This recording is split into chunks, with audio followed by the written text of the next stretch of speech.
This is Lisa from Mobile Tech Review, and this is the T-Mobile Springboard 7-inch Android Honeycomb tablet that's made by Huawei.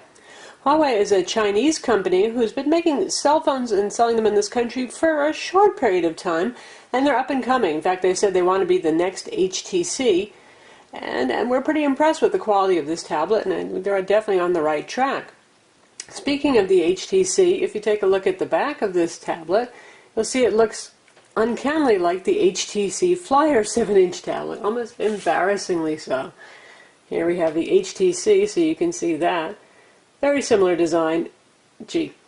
But while the Huawei goes with a very straight-sided, simple edge design, you can see in comparison the HTC has all sorts of complex curves here. The lip, a little more expensive kind of design elements. But then the Flyer did start out costing more money. Now it's down to $299 at Best Buy, which is a great deal, but it did start out at $499, and is available on Sprint as an EVDO tablet as well. But back to the Huawei. The Springboard runs Honeycomb 3.2. That's the tablet version of the OS. It's currently the latest, greatest, and 3.2 is the version that supports 7-inch displays. Certainly, T-Mobile wants to bring this out as an affordable tablet. We've been told that they're probably shooting for something like $200 with contract, and for that price, it's pretty impressive stuff. And the display is much better quality than the Acer Iconia Tab A100, a 7-inch tablet we liked a lot because that's also running Honeycomb 3.2 on a 1 GHz NVIDIA Tegra 2 dual-core processor. This one runs on a dual-core 1.2 GHz Qualcomm Snapdragon CPU with Adreno 220 graphics. Also no slouch, and about equivalent to the NVIDIA CPU. And it's got a gig of RAM and 16 gigs of internal storage. Now, if you need more storage space, that's not a problem. We've got a door that lifts off, again, something like the Flyer, but this just pulls off a lot more easily than the Flyers. And here's your SIM card slot. And on the side here, you can see there's the micro SD card slot. And it's compatible with cards up to 32 gigs in capacity. This is an HSPA Plus 4G tablet. That means that you've got data anywhere that you've got T-Mobile service, and it has Wi-Fi 802.11bgn as well. Of course, as usual, Bluetooth and GPS. As we take a look around the side here, there's nothing on the bottom. We've got our power port over here. It takes a barrel-style connector jack. Micro HDMI, micro USB for file transfer. There's a microphone hole right there. Up top we have the volume controls and the power button. And on this side we've got stereo speakers and the 3.5mm headphone jack. There's a rear 5 megapixel camera, no flash. And up front, in the corner here, we have a 1.3 megapixel video chat camera. Works with Skype, Google Talk. And once again, I don't know why manufacturers persist in putting the camera in weird places, because people are going to be admiring your left ear. Either that or you're going to be off to the side when you're having a conversation, looking sideways at your chat correspondent. The good news is, speaking of being off to the side, this has relatively wide viewing angles, and it's a nice bright display. Not amazingly bright, but plenty bright enough. It's moderately viewable outdoors, and it has a 1280 by 800 pixel resolution, which is much higher than other 7-inch tablets on the market. They're usually 1024 by 600. That's the same resolution you'll get in a 10.1-inch Android Honeycomb tablet, and that means things are smaller, but nonetheless you can see icons here are still legible, and text is small, but it's readable. So you're getting a lot of resolution here. The tablet is reasonably thin, and it weighs 13 ounces, so under a pound. It's certainly very portable for those of you who think that a 10-inch tablet is just too much to carry around. This guy could fit in a large pocket, a purse, that kind of thing. Battery life so far has been pretty good, and typical of 7-inch tablets. They can't fit as huge a battery in as can 10-inch tablets, but we've been getting about 6 hours of use, and that's going to depend on what you're doing. If you're spending your day streaming YouTube videos, that kind of thing, you're going to have shorter battery life, but if you're just using email, the web browser, PIM applications, reading ebooks, then you're going to have longer battery life.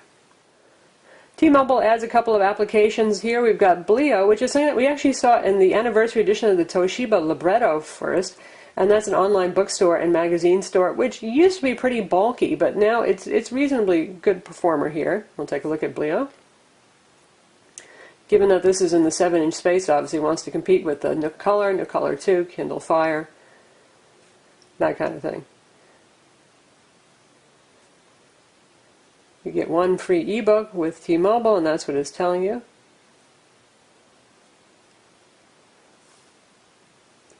The screen is a little finicky about touch. You'll notice me touching a couple of times. I don't know if that's because the resolution is crammed into such small space here, relatively speaking, and is having trouble figuring out what target I'm hitting, what the deal is. So here you can check out New York Times bestsellers, that kind of stuff.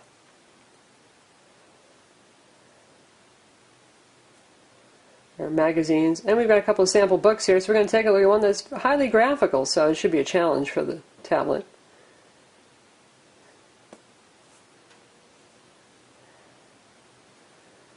And it works in both portrait and landscape modes. You've got facing pages here. Given the small size of the screen, I'm not really sure if that's something that you want to use. If you want to go to settings here, you can change the font size, navigate through the book, choose a theme, make bookmarks. So let's put this in portrait mode. That's reasonably quick.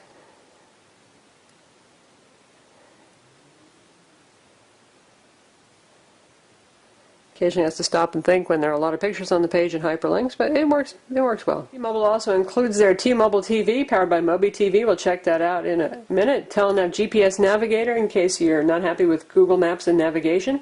Quick video chat, in addition to your other chat options. That's for your front-facing camera.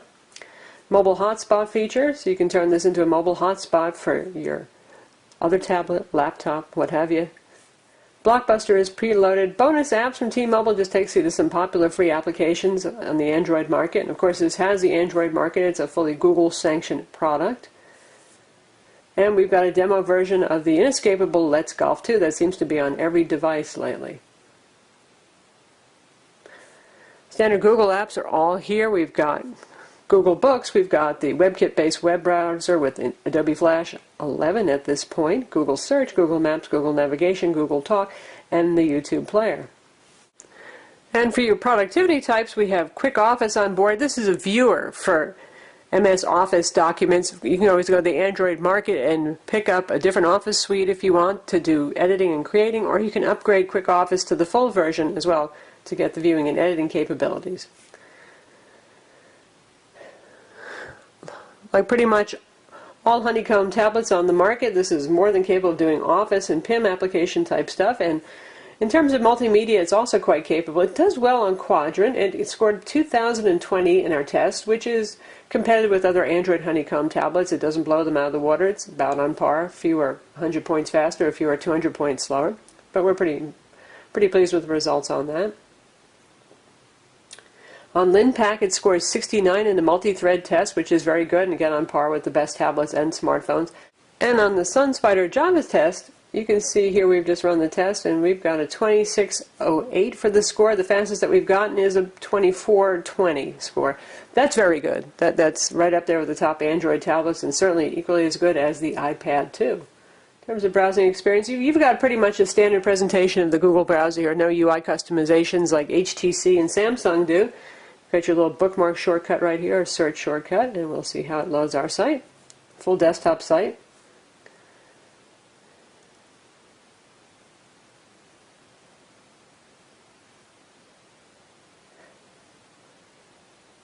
No problem there. Flash ads are not slowing it down. Pinch zooming, yeah, works well.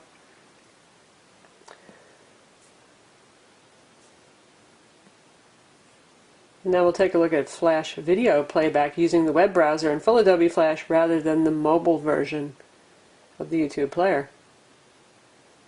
We'll take a look at our video review of the HTC Design 4G on Sprint. And you can hear the speakers. For a small tablet, not bad speakers in terms of volume. A little thin, a little tinny, but that's to be expected. And we'll pop that out to full screen. So it runs at 480p. 4G on Sprint. This is one of Sprint's more affordable WiMAX 4G phones. It's $99 with a contract. That's a pretty nice phone for that price. Capable enough to handle Adobe Flash. Netflix is preloaded on the device, and you can see we have the standard, well, Netflix mobile interface. We'll stream a show. Usually it takes a while for it to buffer up and get sharp looking, and then looks pretty good.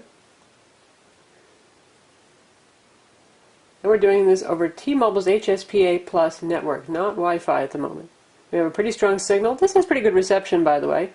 And at average download speeds for HSPA Plus, we see about 3.5 megs down. This is the highest numbers we've seen on T-Mobile. Some go as high as 6 if HSPA 42 device, but it's not bad. So here we are playing a movie in Netflix, and the speakers are at maximum volume now, so again, not terribly loud.